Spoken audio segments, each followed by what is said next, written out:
G'day everyone, it's SDS Supercoach, providing Supercoach content for you. I'm here to present my round 17 review. And so we scored 2,420. So that is a pretty good score this round. Another good rank this week. And we've gone up 600 spots in total rank. So now our total season rank now is 2,904. Got 4 trades left with 6 rounds to go, 10 out of 10 league wins and a top 2% score. Total score. So I'm actually pretty happy. I feel like we're heading into a good direction with my side. So I'm pretty happy with this. Also, I also want to keep these videos a tad shorter. We're nearing the end of the season. Views are a bit down. So I think making these a bit shorter might help. So we'll see how that goes. So hopefully it's no more than 10 minutes. Let me just also next season I want to just shortening my face cam. Also next season I want to, when Supercoach is done, I actually want to give AFLW fantasy a crack, just see how I'd go, and a bit of off-season content for you, so you might be interested in that. Let me know in the comments down below. I don't know a super heap about the AFLW. I think now's a good time because I'm actually doing videos. And also Hawthorn are in the AFLW for the first time. So that's probably made me a little bit more interested in it. So I'll definitely keep my eyes on that. So let's get into the side. Jordan Dawson with an 80, hard tag. I was at the game. He was hard tagged in the first 3 quarters by Finn McGuinness. And then the last quarter, McGuinness went to Laird. So it was always going to be a tough score for Dawson. Sicily with a 92. I don't know why, as of late, I feel like Sicily's been a little bit more angry. I do think he has matured compared to what he used to be. But I just feel like he's gotten a bit angrier. So he's given away a couple of 50s, a couple of free kicks, etc. So that sort of thing, that probably didn't help his score. George Shield, 123. Good to see him bounce back. But it's always a good opportunity for any player to bounce back against the Eagles. Jack Crisp is now actually starting to piss me off. I can cop 2 bad scores in a row. Okay, 3 bad scores in a row. That's when I start, okay, Jack Crisp, what the fuck, mate? Seriously. When you're so consistent, usually, and you give us 3 very average scores, it's a tough pill to swallow, to be honest, and especially considering I have Jaden Short as well, who did a bit better this week, 95. I'll take that. But yeah, Chris, mate, who have Collingwood got this week, especially against North Melbourne? Okay, Collingwood got Adelaide this week, so I swear to God, he better turn it up. Who have Collingwood got after that? Essendon. They've got a couple of half-decent matchups coming up. So Port at home, Melbourne's going to be tough. And then I think they've got Collingwood, they got Carlton round 23. And then round 22, they got Sydney. So the last 3 games might be a bit tricky for Crisp.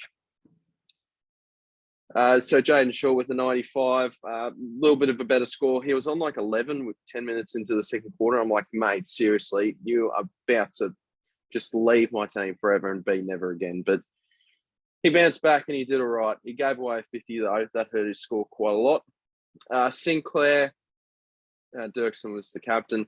Sinclair, 110. I didn't see much of the St Kilda Freo game, all the Saturday night games. I was out, had a couple of I had a couple of birthdays going on, so I didn't see much of the Saturday night footy. So it's good to see Sinclair do well. Oliver, 124. I didn't vice captain him. Most people did, but I wanted to do Miller into Neil. And look, hang on, we'll speak about Oliver first. Very good score considering he's at the category. He's just in ripping form, but he might miss a week. I think it's like a 9-10 day break that Melbourne have got. So hopefully that's enough time for Oliver to recharge and recover.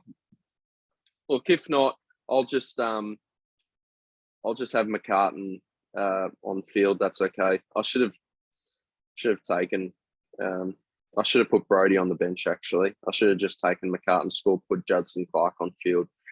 Is what it is.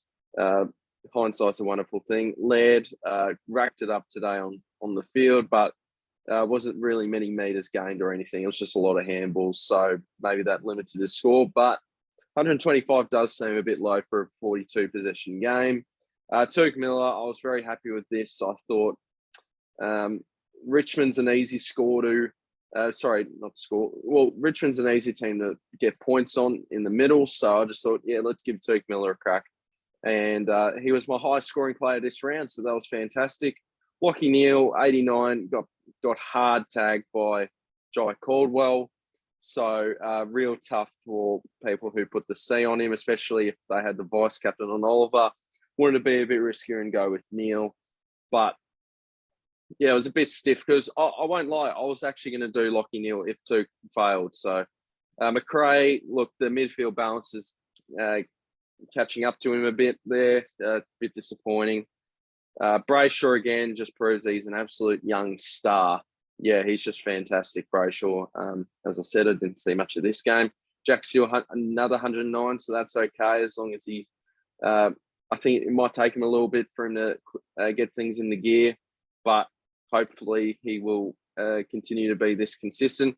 Cripps had a massive last quarter which saved him, but he still might not be safe from my side. He is very tempting to trade out. Considering it's like 57% of people own him, he's very tempting to trade out just to get a bit of an edge on others that may have not had enough trades or whatnot.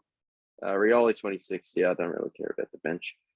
Witts 117, yeah, he bounced back very well. He dominated Nankervis, and I think both Richmond rucks got injured. Sean Darcy, 111. Good to see him put in some consistent form. What's his last few games been like? 117, 124, 111. That's perfect. That's exactly what I want from Darcy. So keep it up, mate. Bontempelli, 101. Real standard score. Tim English, 97. He's looking like a bit of an average pickup, to be honest. I was expecting a lot more from Tim English from when I picked him up. So it's a little bit disappointing, but it is what it is. Stephen Keneally, 113, fantastic. What a difference it makes when you put him in the right role and plays in the right position. Cough, cough, Leon Cameron. Will Brody, 88. I think he had like 29 touches I saw, and 88 just seems a bit low. Comment down below if you can let me know what went wrong there. Dunkley, 62. Luckily, every man and his dog owns this man, but it was a little bit disappointing all in all. So, to get a 62, but just not the dogs night on Friday night, or most weeks the way they're going. Luke Parker, 113, very solid as always. Only dropped in one bad score since I picked him up.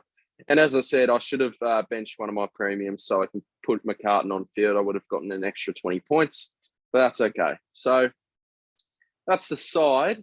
I just realised this might be longer than 10 minutes, but is what it is.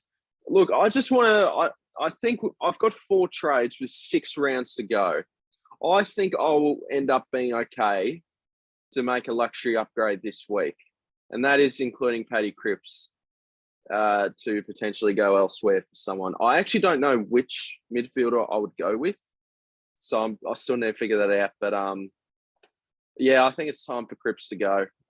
Or it's time. I think it's time to make a luxury upgrade, get a bit of a leg up on the rest of the competition that might not have the luxury to do this. Callum Mills is looking ripe and raring to go. I'm not sure if I want to go that route though, because Horse has been doing some really weird things with him, like whether he's playing on the wing or down back or whatever. It does scare me a tad.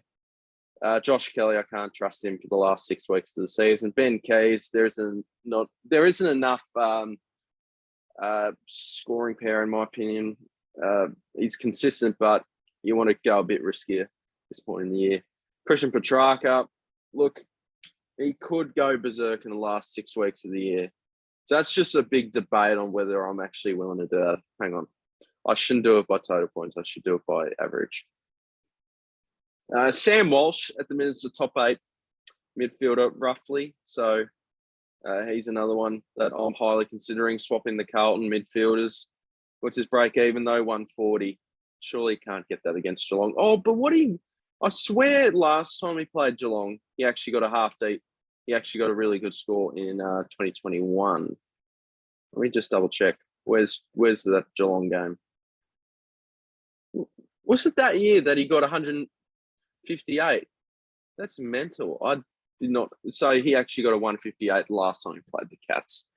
Very interesting situation there. Darcy Parish didn't play and he's out for like 4 weeks.